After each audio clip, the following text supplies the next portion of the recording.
Olá, a paz do Senhor esteja com você. Aqui é a missionária Cássia e vamos fazer a leitura do capítulo 19 de João. Se você tiver a sua Bíblia e quiser acompanhar comigo, a partir do versículo 1, diz assim: Pilatos, pois, tomou então a Jesus e o açoitou.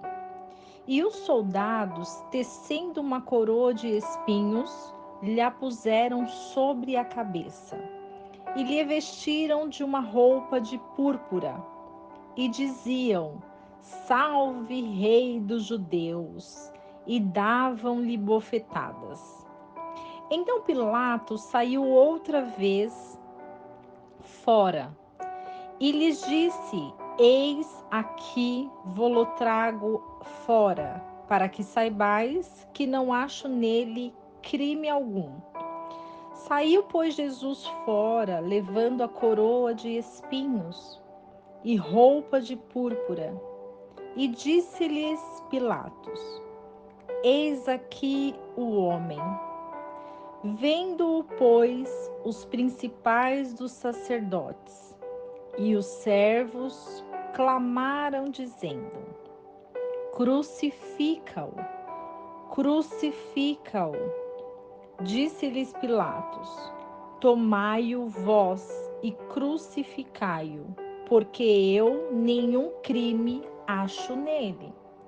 Responderam-lhe os judeus: Nós temos uma lei, e segundo a nossa lei, deve morrer porque se fez filho de Deus.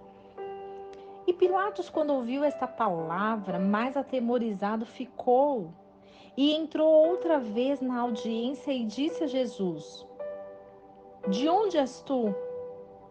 Mas Jesus não lhe deu resposta. Disse-lhe, pois, Pilatos: Não me falas a mim? Não sabes tu que tenho poder para te crucificar e tenho poder para te soltar? Respondeu Jesus: Nenhum poder terias contra mim, se de cima não te fosse dado. Mas aquele que me entregou a ti, maior pecado tem. Desde então Pilatos procurava soltá-lo, mas os judeus clamavam, dizendo: Se soltas este, não és amigo de César. Qualquer que se faz rei é contra César. Então Pilatos, ouvindo esse dito, levou Jesus para fora e assentou-se no tribunal no lugar chamado Litóstrotos, e em hebraico Gábata. E era a preparação da Páscoa e quase a hora sexta, e disse aos judeus: Eis aqui o vosso rei. Mas eles bradaram: Tira, tira, crucifica-o. Disse-lhes Pilatos: Hei de crucificar o vosso rei? Responderam os principais dos sacerdotes: Não temos rei, senão César. Então entregaram-lhe para que fosse crucificado. E tomaram a Jesus e o levaram. E levando ele às costas a sua cruz, saiu para o lugar chamado Caveira, que em hebraico se chama Gólgota, onde o crucificaram. E com ele outros dois, um de cada lado, e Jesus no meio. E Pilatos escreveu também um título e ordenou que pusessem em cima da cruz. E nele estava escrito: Jesus Nazareno, o Rei dos Judeus. E muitos dos judeus leram esse título, porque o lugar onde estava crucificado Jesus era próximo da cidade. E estava escrito em hebraico, grego e latim. Diziam, pois, os principais, os sacerdotes dos judeus a Pilatos: Não escrevas o Rei dos Judeus, mas o que ele disse: Sou o Rei dos Judeus. Respondeu Pilatos: O que escrevi, escrevi. Tendo, pois, os soldados crucificados a Jesus, tomaram as suas vestes e fizeram 4 partes, para cada soldado uma parte. E também a túnica, porém, tecida toda de alto a baixo, não tinha costura. Disseram, pois, uns aos outros: Não a rasguemos, mas lancemos sortes sobre ela, para ver de quem será. para que se cumprisse a escritura que diz: repartiram entre si as minhas vestes e sobre a minha vestidura lançaram sortes. Os soldados, pois, fizeram essas coisas. E junto à cruz de Jesus estavam sua mãe, a irmã de sua mãe, Maria, mulher de Clopas, e Maria Madalena. Ora, Jesus, vendo ali sua mãe, e que o discípulo a quem ele amava estava presente, disse à sua mãe: Mulher, eis aí teu filho. Depois disse ao discípulo: Eis aí a tua mãe. E desde aquela hora o discípulo a recebeu em sua casa. Depois, sabendo Jesus que todas as coisas estavam terminadas, para que a escritura se cumprisse, disse: Tenho sede. Estava, pois, ali um vaso cheio de vinagre. E encheram de vinagre uma esponja e, pondo-a no hisopo, lhe achegaram à sua boca. E quando Jesus tomou o vinagre, disse: Está consumado. E, inclinando a cabeça, entregou o Espírito. Os judeus, pois, visto como era a preparação, para que no sábado não ficassem os corpos na cruz, pois era grande o dia de sábado, rogaram a Pilatos que se lhes quebrassem as pernas e fossem tirados. Foram, pois, os soldados e, na verdade, quebraram as pernas ao primeiro e ao outro que, como ele fora crucificado. Mas, vindo a Jesus e vendo-o já morto, não lhe quebraram as pernas. Contudo, um dos soldados lhe furou o lado com uma lança, e logo saiu sangue e água. E aquele que o viu testificou, e seu testemunho é verdadeiro, e sabe que é verdade o que diz, para que também vós o creiais. Porque isso aconteceu para que se cumprisse a escritura que diz: nenhum dos seus ossos será quebrado. E outra vez diz a escritura: verão aquele que traspassaram. Depois disto, José de Arimateia, o qual era discípulo de Jesus, mas em segredo por medo dos judeus, rogou a Pilatos que lhe permitisse tirar o corpo de Jesus.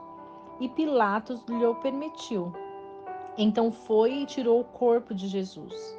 E foi também Nicodemos, aquele que anteriormente se dirigia a Jesus de noite, levando quase 100 arráteis e de um composto de mirra e aloés.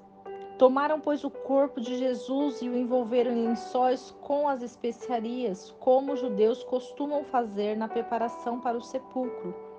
E havia um jardim naquele lugar onde fora crucificado.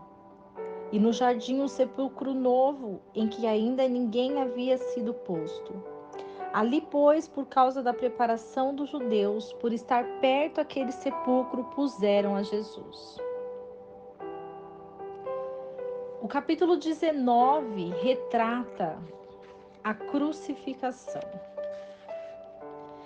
Nós vamos perceber que, diante da crucificação de Jesus, houve um personagem muito importante para a gente estudar sobre ele, que foi Pilatos.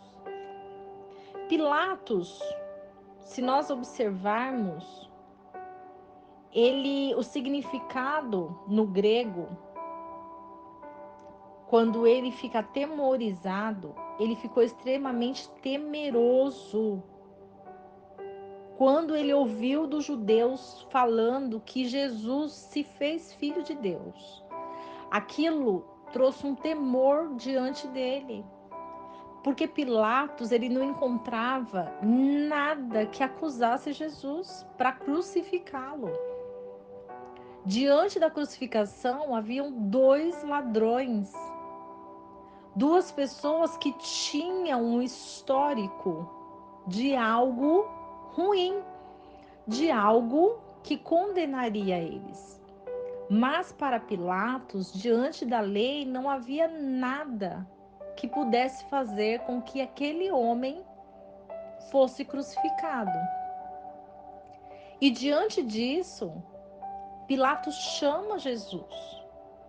Pilatos pergunta para Jesus e Jesus ele não quer falar porque ele já entendeu que Pilatos já conhecia realmente quem ele era.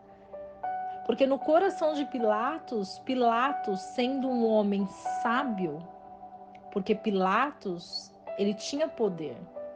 E diante do poder dele, ele tinha discernimento.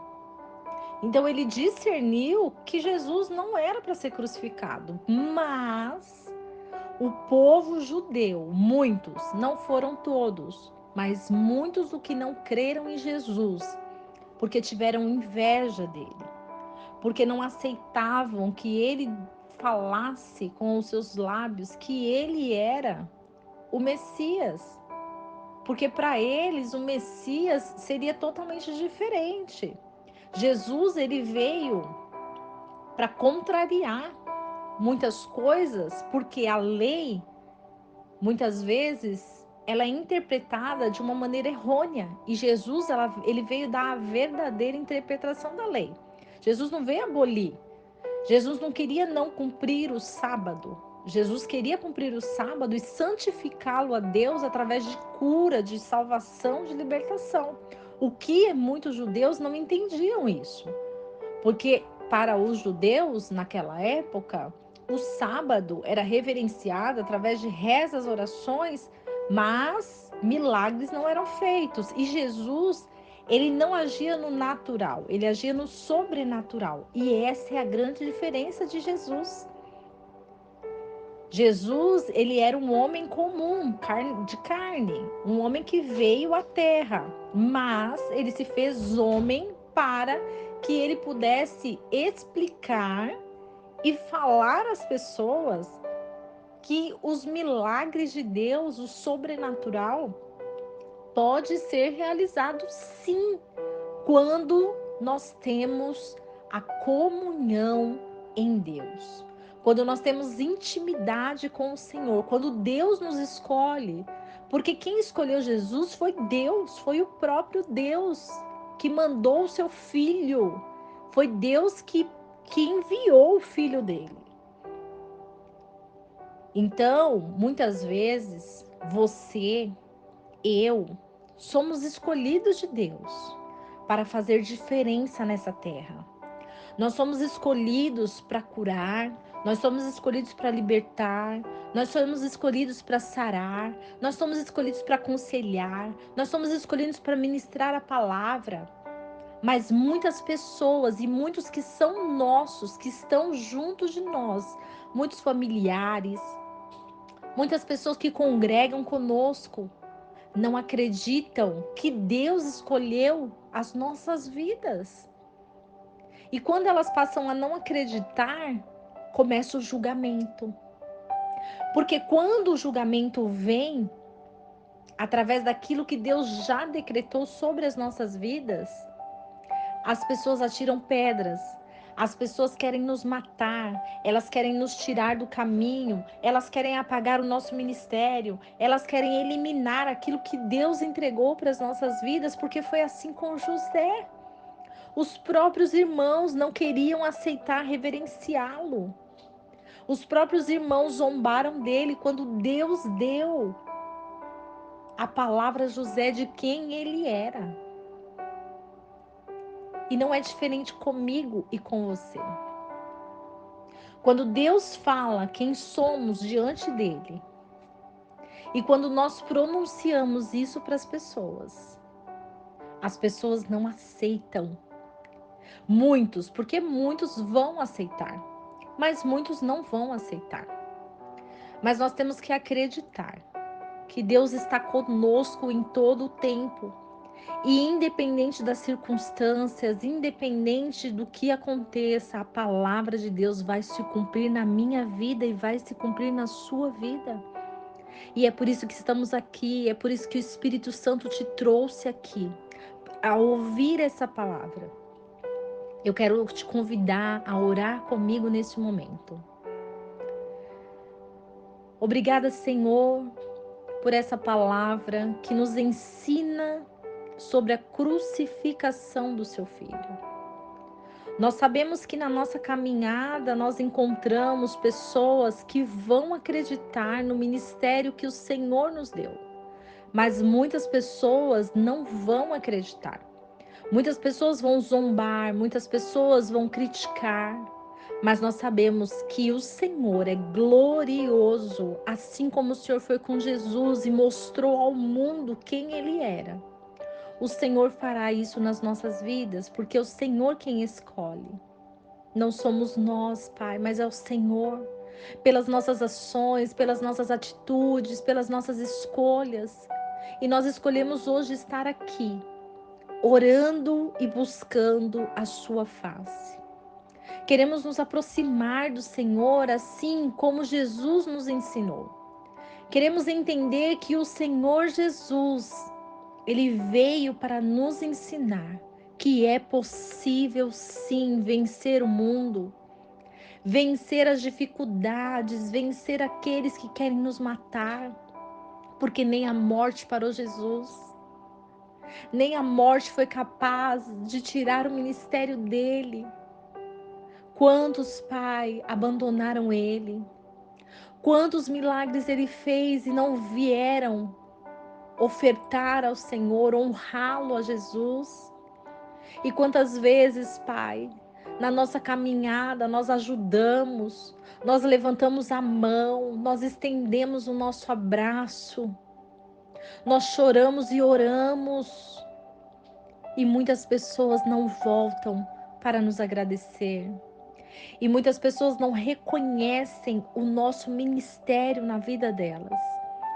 Mas nós sabemos, Pai, que o mundo espiritual, ele trabalha e está em movimento, e todos aqueles, Pai, que nós exercemos a função espiritual que o Senhor nos deu, voltará a nós para reconhecer o quão poderoso o Senhor é nas nossas vidas.